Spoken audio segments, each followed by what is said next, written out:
Dubaï, l'une des villes les plus cosmopolites au monde, avec plus de 200 nationalités qui y cohabitent, l'Émirat a abrité du 30 novembre au 12 décembre 2023 la 28e conférence des parties de la Convention cadre des Nations Unies sur les changements climatiques. Des milliers de participants venus de près de 200 pays ont réfléchi aux manières et moyens d'agir le plus rapidement possible afin de maintenir le réchauffement climatique de la planète en deçà de 1,5 degré Celsius. La cérémonie d'ouverture, intervenue le 30 novembre, est dirigée par le président de la COP28, Sultan Ahmed Al-Jaber, a été marquée par la présence et les interventions des plus hauts dirigeants des États et des institutions internationales.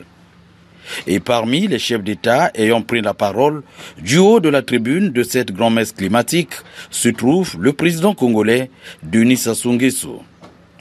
Président de la commission climat du bassin du Congo, Denis Sassou Nguesso est longuement revenu sur le chemin déjà parcouru dans la lutte pour la défense de l'environnement.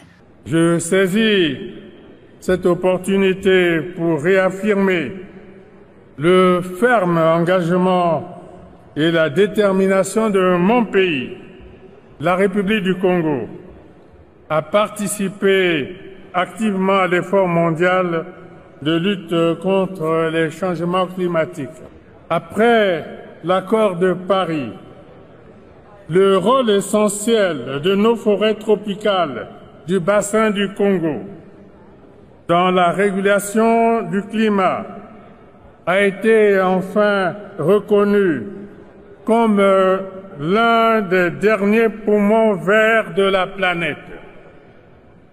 Et les enjeux sont connus et les solutions ont été identifiées. Dans son discours, le président Denis Sassou Nguesso a également rappelé les défis du changement climatique avant de noter la responsabilité de l'homme dans la persistance de ce phénomène très inquiétant. Nous avons initié l'idée de la création du Fonds bleu pour le bassin du Congo dans le but de concilier la lutte contre les changements climatiques et le développement économique.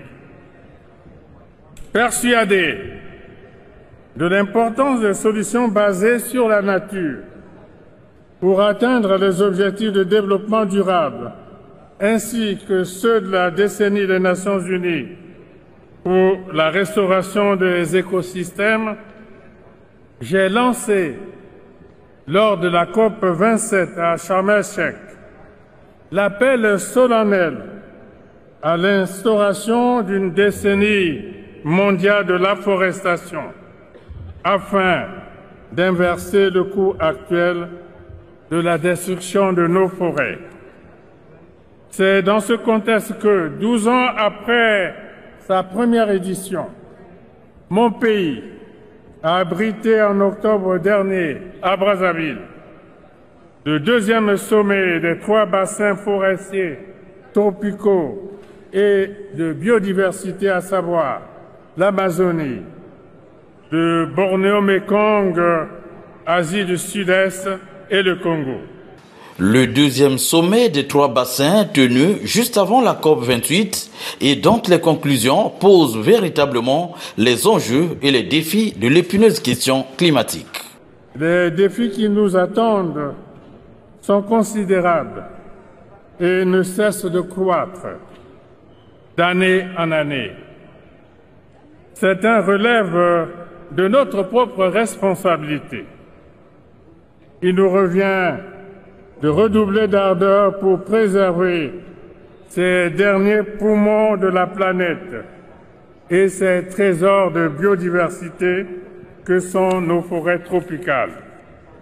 Ainsi, le devoir de solidarité à travers les demandes de compensation financière suite au renoncement volontaire de certains pays à des projets de développement non durable, appelle et mérite toute l'attention de la communauté internationale. C'est le juste effort de solidarité et d'équité qui incombe à tous les pays appelés à œuvrer ensemble pour une planète Terre plus sûre, à l'abri des menaces et autres effets néfastes des changements climatiques. Des effets néfastes des changements climatiques qui, selon le président Denis Sassou Nguesso, ne devraient nullement ralentir la dynamique mondiale de lutte contre le réchauffement climatique. D'où ses vœux au succès de la COP de Dubaï. Il n'est pas trop tard, il n'est jamais trop tard pour mieux faire. Et je sais, Monsieur le Président de la COP28, que telle est votre ambition. Aussi, tous mes vœux et ceux du peuple congolais vous accompagnent pour que ce rendez-vous planétaire de Dubaï soit celui de la solidarité internationale.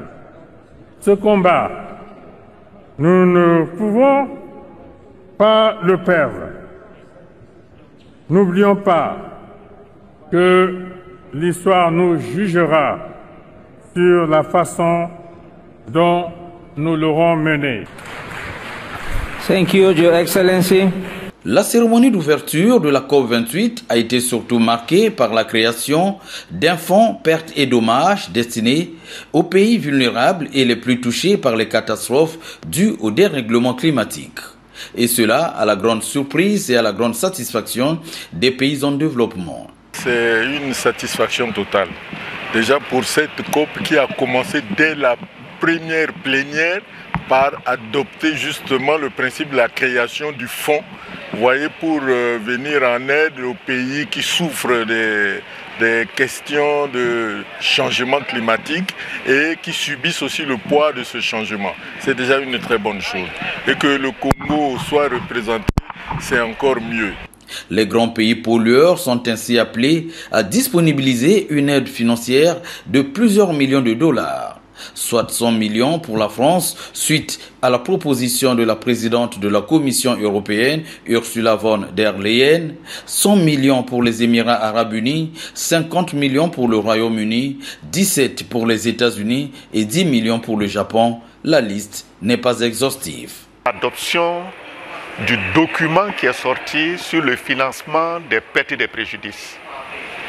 Alors, c'est la première fois dans l'histoire de ce processus climat qu'une décision soit adoptée en début de conférence. Alors, ce qui reste, ce sont les financements à long terme. Tout ce qui entoure la mobilisation des 100 milliards et au-delà. Et tout ce qui tourne autour de la définition de la finance climat. Le doublement du financement de l'adaptation et ce qu'on appelle l'article 2.21c de l'accord de Paris qui dit que les flux financiers du nord vers le sud devraient être véritablement conditionnés par le développement de programmes à faible émission de carbone. Et aujourd'hui, les puits de carbone sont peu à peu réduits par la déforestation, par les incendies, par les aléas climatiques de plus en plus extrêmes. On n'arrivera pas à la neutralité carbone si on ne défend pas ce patrimoine collectif que sont les forêts, en particulier les forêts tropicales. Donc c'est un bien commun, et donc c'est un bien commun qu'on doit tous défendre, protéger et aider à protéger.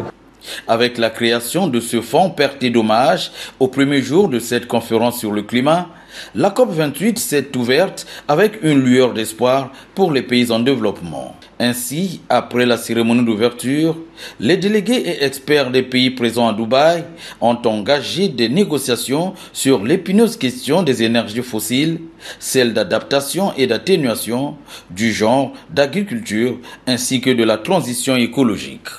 Ne pas perdre le combat climatique, voilà l'un des moteurs de l'engagement écologique du président Denis Sassou Nguesso, dont la constance des idées et des actions est de plus en plus relayée par l'écrivain-chercheur congolais Michel Innocent Péa. Présent à Dubaï, nanti de son nouvel ouvrage intitulé COP28, positions et propositions communes des pays en développement et des grands bassins forestiers du monde, synthèse et perspectives, Michel Innocent Péa aura participé à plusieurs événements et échangé avec de nombreux acteurs qui se sont dit émerveillés par l'action de l'écrivain-chercheur en marge des négociations des experts de la COP 28. J'apprécie beaucoup, je suis impressionné, faire de mon mieux. Merci beaucoup. Au docteur Michel Innocent Péa, je voudrais dire un mot. Je l'ai connu dans ce système. J'ai toujours lu ses ouvrages. Ça m'a permis en tant que ressortissant de l'Afrique de l'Ouest de mieux comprendre ce qui se passe en Afrique centrale. Ses ouvrages sont très pertinents. Il vient de me faire l'honneur vraiment d'une copie de son document, ce que j'apprécie beaucoup. À travers ses œuvres, je comprends que le président Nguesso fait beaucoup d'efforts pour l'avènement d'une Afrique unie, d'une Afrique verte, d'une Afrique qui peut vraiment nourrir ses habitants. Et en tout cas, le Congo a cette capacité et nous le savons. Le président fait beaucoup d'efforts qui restent à être relayés également par ses pairs. Comme on le dit chez nous, une seule main ne peut pas ramasser la farine. Si nous avons une masse critique, effectivement, des chefs d'État qui prennent aussi conscience que le président Nguesso, je pense que l'Afrique, derrière les pays du bassin du Congo, je dirais que l'Afrique serait une référence. C'est pourquoi nous prions pour lui. Nous faisons en sorte que cette catégorie vraiment de chefs d'État puisse continuer vraiment de nous guider. Être le poumon de l'Afrique. L'annonce qui m'a frappée, c'est celui de Forêt, parce qu'on a eu aussi nos chefs d'État du bassin du Congo qui étaient là. Et en plus de chefs d'État du Brésil et les chefs d'État de l'Indonésie, c'est sur la transition énergétique. Donc c'est nous qui avons tous les minéraux pour permettre la transition énergétique. Or, les plans de transition énergétique, c'est pour les pays du Nord. Alors, comment cette transition peut être juste et équitable pour que nos pays puissent aussi en bénéficier? On ne peut pas continuer à donner du minerai aux autres États. Or, nos États n'ont même pas l'accès à l'eau potable ou l'accès à l'électricité. Alors du coup, il est temps pour nous de bénéficier de ces développements durables, mais aussi de cette transition énergétique inclusive. Chaque année, quand on se voit, il a un livre pour moi. Il y a toujours des résumés, des discussions, mais aussi des pistes pour le futur. Et c'est ça qui est important, parce que les discussions, ça passe, mais les écrits, ça reste, comme on le dit. Et j'encourage le professeur d'informer le monde et d'informer aussi la sous-région sur ce qui se passe à travers ces textes. C'est toujours très important de laisser des traces. Et c'est ça qui fait aussi l'histoire de l'Afrique. Et merci beaucoup pour ça.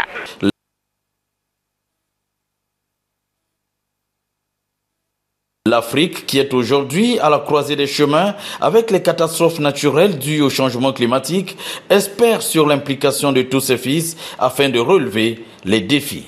Le président du groupe musical Magic System à Salfo encourage également l'écrivain-chercheur Michel Innocent Péa à maintenir le cap. Michel Innocent Péa, j'encourage encore à écrire davantage parce qu'on a besoin de savoir encore plus.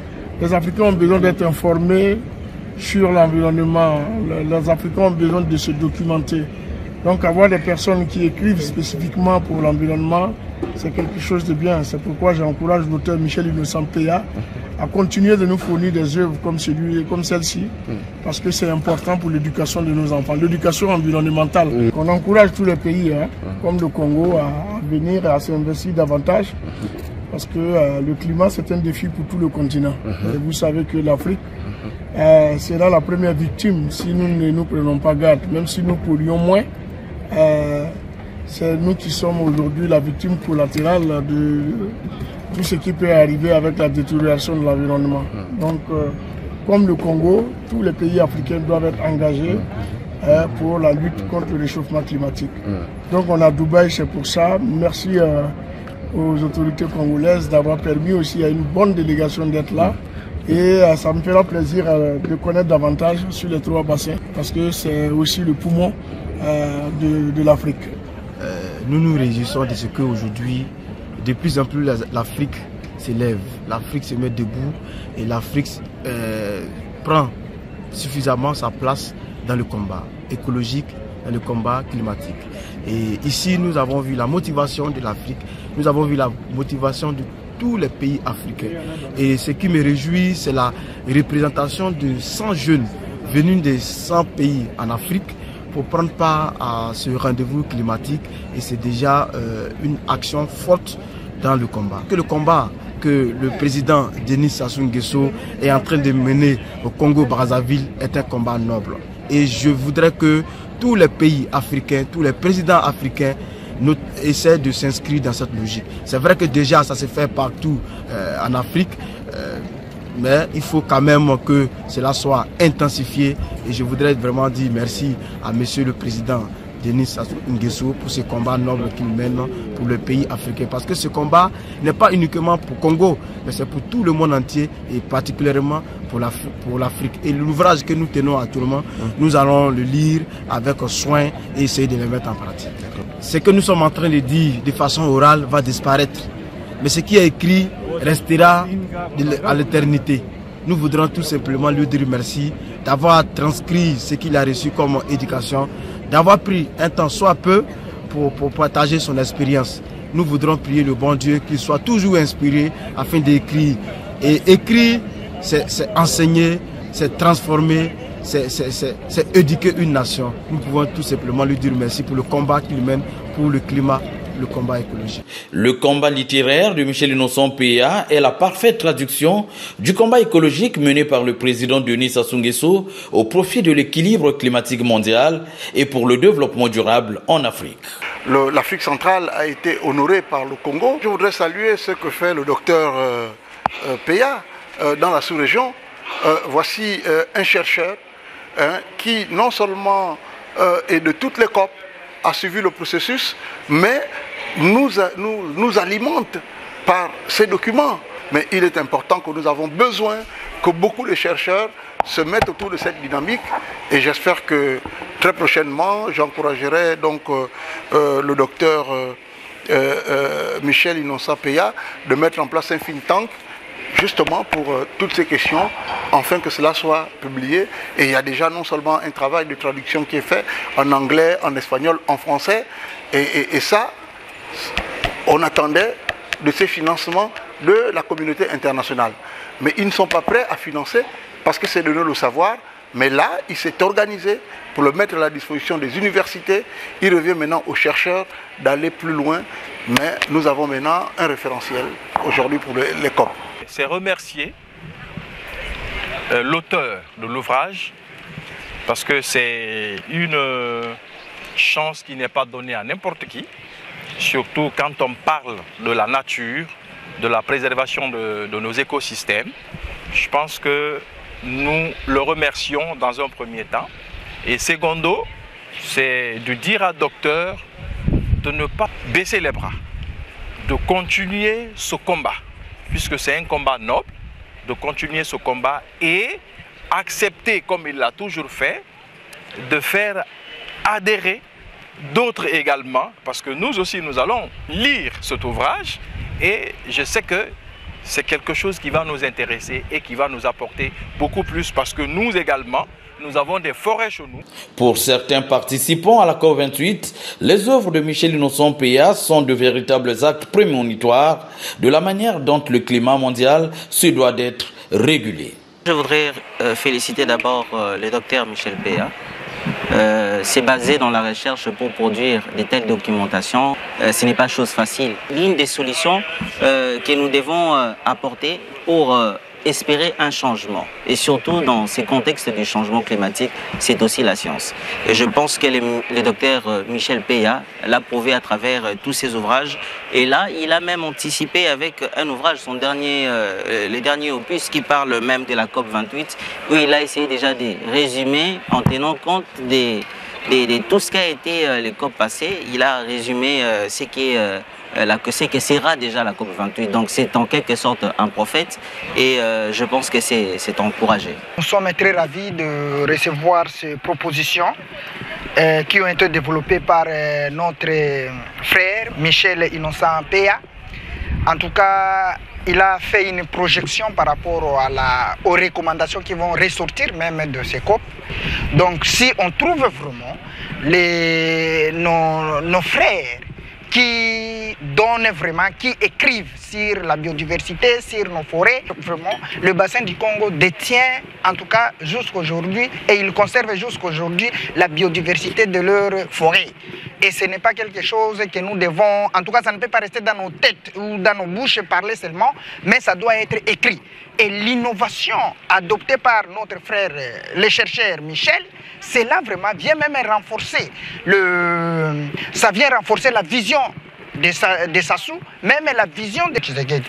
À l'image du président congolais Denis Sassou Nguesso qui, à chaque conférence des Nations Unies sur le climat, propose à la communauté internationale des initiatives à entreprendre et à expérimenter, telle la décennie mondiale d'afforestation suggérée à Sharm el-Sheikh en Égypte en 2022, l'écrivain-chercheur Michel Innocent Péa est à Dubaï avec un document technique, notamment son dernier ouvrage.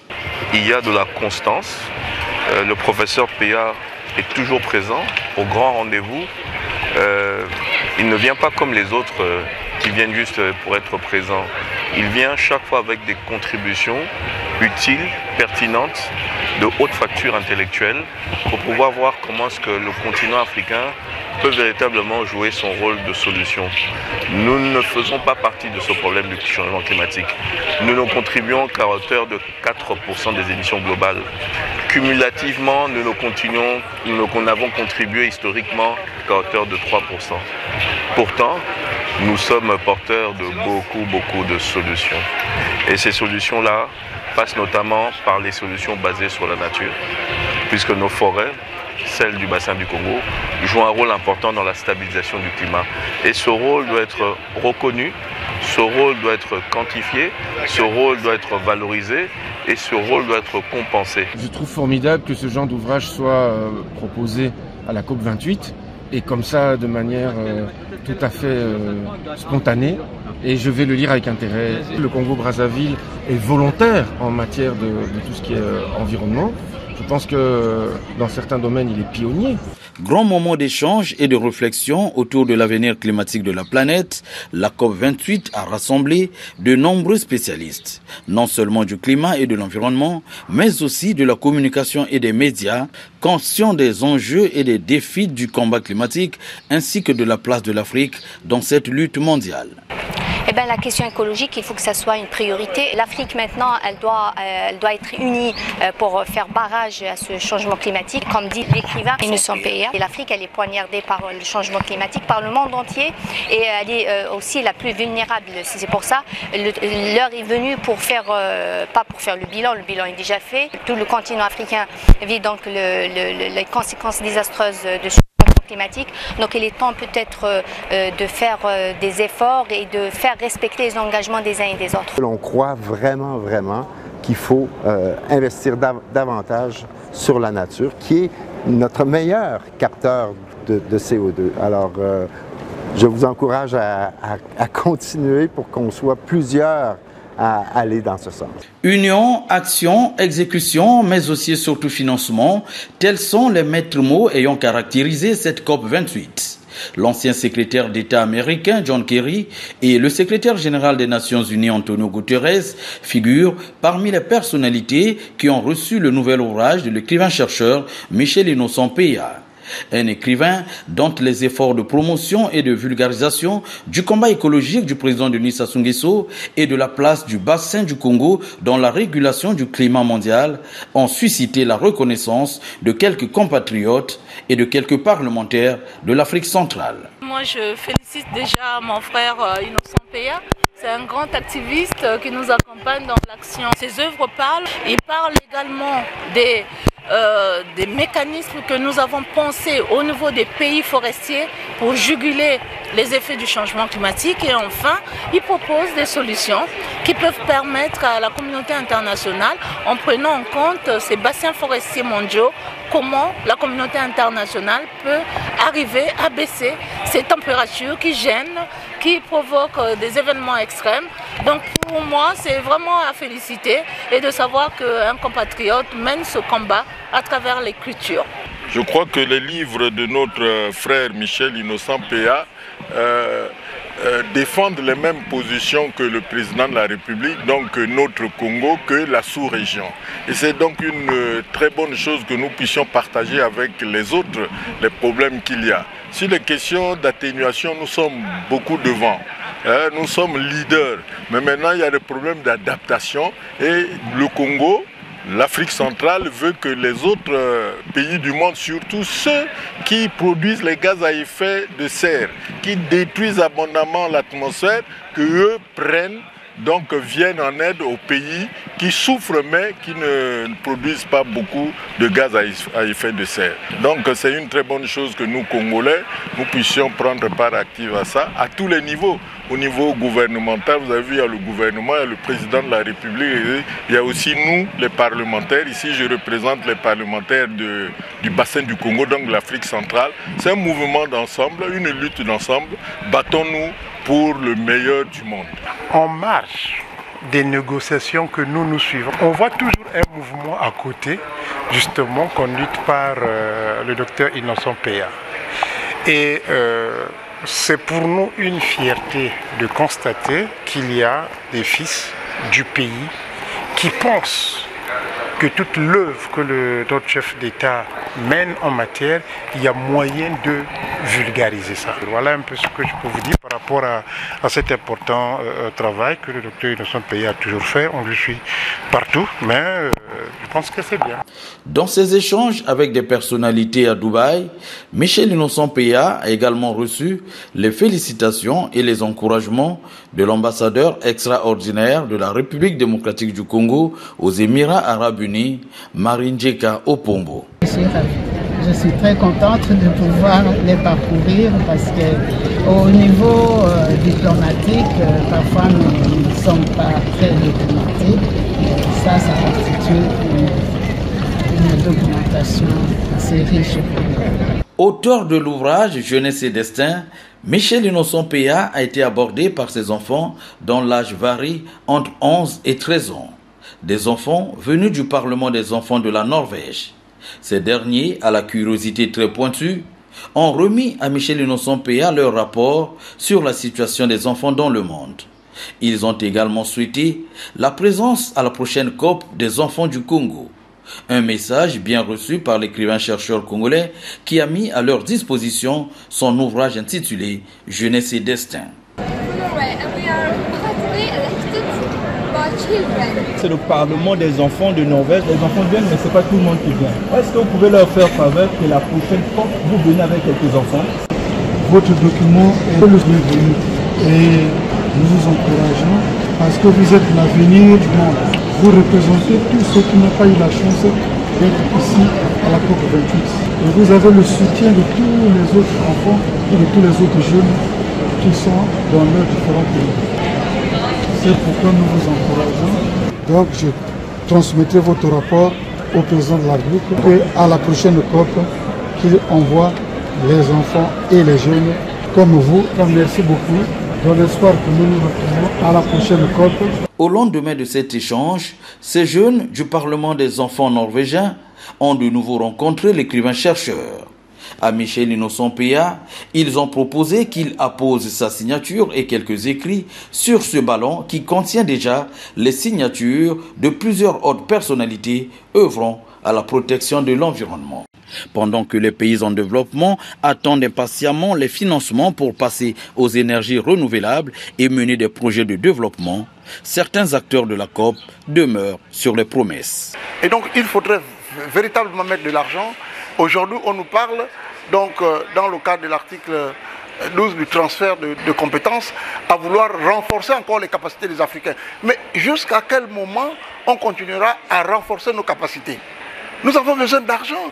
Lorsqu'on parle de la mobilisation des ressources financières, il y a cette possibilité au niveau des pays développés et ces moyens doivent être orientés vers l'Afrique qui subit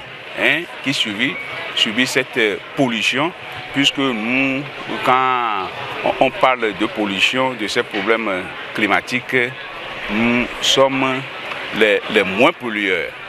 Nous sommes les moins pollueurs et nous détentons pour la réserve carbonique la plus grande partie des forêts. Donc c'est très important. Il faut que les grandes décisions de cette COP 28 prennent en compte cette situation pour orienter plus de 60% de ces financements vers l'Afrique. Cette conférence de Dubaï est aussi l'occasion d'engager un rapport scientifique approfondi sur les forêts du bassin du Congo. Ce rapport a reçu le feu vert de la COP 28. Je pense qu'on commence à se rapprocher de ce qui avait été promis aux accords de Paris. Malheureusement, il y a eu un retard terrible. Je pense que dès lors qu'il s'agit d'aider les pays qui ne sont absolument pas responsables du réchauffement climatique, malheureusement, les égoïsmes nationaux font qu'on n'est pas arrivé aux fameux 100 milliards. Il y a plusieurs annonces qui ont été faites cette semaine sur des fonds, plus de fonds à la fois sur l'accès à l'énergie, sur les dommages et préjudices, loss and damage, et sur l'adaptation, et j'espère qu'on va se rapprocher un peu plus des engagements. Il faut aussi que les pays africains pensent au fonds d'adaptation. Les changements climatiques, déjà, on ressent en plein fouet dans nos pays africains. Mais il faut des fonds. Et donc, on vient, non seulement on recherche les fonds verts pour améliorer notre système forestier, pour maintenir nos écosystèmes, mais il ne faudra pas perdre de vue dans nos recherches de financement les recherches du fonds d'adaptation. Il y a aussi des fonds d'atténuation. Voilà. Donc tous ces fonds-là, je pense que l'Afrique doit se mettre ensemble pour les capter. Les forêts du bassin du Congo constituent le poumon de la planète. Donc du coup, nous pensons quand même que c'est un domaine qui doit être bien protégé. Et toute l'Afrique doit en principe se mobiliser autour de cette forêt-là. Votre cause, ou ce que vous défendez, est extrêmement, je dirais, louable et c'est une nécessité en fait. L'Afrique a une solution si on ne se réfère pas à ce continent, tout ce que les Européens, les Américains, les Asiatiques vont faire, je ne crois qu'on n'aura pas de résultat. Ils doivent tenir compte des approches de solutions que propose l'Afrique, puisque la clé est chez nous. Toujours à Dubaï et en marge des travaux de l'accord 28, Michel Innocent Péa a assisté à la signature d'un accord portant sur la protection des écosystèmes, de la nature et du climat en faveur de la République du Congo. 50 millions de dollars américains, soit 30 milliards de francs CFA, c'est le montant de l'accord signé par Rosalie Matondo, ministre congolaise de l'économie forestière, Christophe Béchu, ministre français de la transition écologique et de la cohésion des territoires, et Virginie Jus 5 Vissus, commissaire européen à l'environnement, aux océans et à la pêche. Nous allons commencer les activités que nous avons prévues dans le cadre du contre-paquet Congo. Il s'agit de 4 axes. Il y a l'axe sur la sensibilisation. Nous avons également la recherche avec tous les centres de recherche qui travaillent sur la compréhension des écosystèmes. Nous avons inscrit dans ce contre-package le programme national d'afforestation et de reboisement. Et enfin, le dernier volet que nous avons inscrit dans le cadre de ce country package, c'est l'agriculture durable, c'est-à-dire que faire l'agriculture climato-intelligente. 50 millions de dollars, ça n'est pas la fin du chemin, c'est le début. Et nous espérons effectivement que demain, au travers du Fonds mondial pour l'environnement, la Banque mondiale, auprès de d'autres partenaires, nous pourrons enrichir, élargir. Qualifiée de la COP de l'accélération, cette 28e édition de la conférence des Nations Unies sur le climat aux Émirats Arabes Unis aura dressé la synthèse des actions engagées depuis Copenhague, Paris, Marrakech et Sharm el-Sheikh. Les nouvelles perspectives liées à la lutte contre les changements climatiques seront débattues en Azerbaïdjan, un autre pays dont l'économie reste fortement tributaire des exportations de pétrole et de gaz, un pays qui abritera la COP29 du 11 au 22 novembre 2024. Ne dérogeant nullement à la tradition, l'écrivain-chercheur Michel Innocent Péa, assisté de quelques membres de l'ONG COBES, le Cercle des Amis Unis pour le Bon Sens, a saisi cette opportunité de la COP28 de Dubaï pour mettre à la disposition des participants ces différents ouvrages tels que le tout dernier, COP28, positions et propositions communes des pays en développement et des grands bassins forestiers, synthèse et perspectives, le combat écologique de Denis Sassou Nguesso, guide des scènes, guide pratique, technique et stratégique de boisement, de reboisement, d'afforestation et de transition écologique pour les États, 10 années d'afforestation mondiale, une initiative écologique de Denis Sassou Nguesso au profit de l'humanité, la diplomatie climatique de Denis Sassou Nguesso, guerre climatique mondiale, une lutte cruciale sous-estimée, bassin du Congo, monde sans lui, monde sans vie, bombe haine, richesse, mystères et opportunités du bassin du Congo, plaidoyer de Denis Sassou Nguesso pour la protection de la planète, vision verte de Denis Sassou Nguesso, le désastre écologique et sanitaire de la Covid-19, la planète poignardée et menottée, préserver et valoriser la biodiversité en péril des 3 bassins forestiers, Congo, Amazonie et Bornéo-Mékong, le prix de la paix en Afrique, l'Afrique au féminin, combat écologique, tome 1 et tome 2, et bien d'autres ouvrages qui font depuis belle lurette jusqu'à aujourd'hui de Michel Innocent Péa un véritable accompagnateur du combat écologique du président Denis Sassou Nguesso. Toujours à Dubaï, Michel Innocent Péa a eu quelques échanges avec Christophe Béchu, ministre français de la transition écologique et de la cohésion des territoires, et Sylvie Lémé, ambassadrice pour l'environnement. 2 personnalités à qui l'écrivain-chercheur a également dédicacé l'ouvrage COP28, positions et propositions communes des pays en développement et des grands bassins forestiers. Au terme de 2 semaines d'intenses travaux, les négociateurs des pays présents à la COP28 sont parvenus à un accord qui fait état pour la première fois de la volonté et de l'engagement d'une sortie des énergies fossiles, c'est-à-dire celles issues de l'exploitation du charbon, du gaz et du pétrole. Des énergies jugées très polluantes pour l'environnement car émettant 90% des gaz à effet de serre au détriment du climat mondial.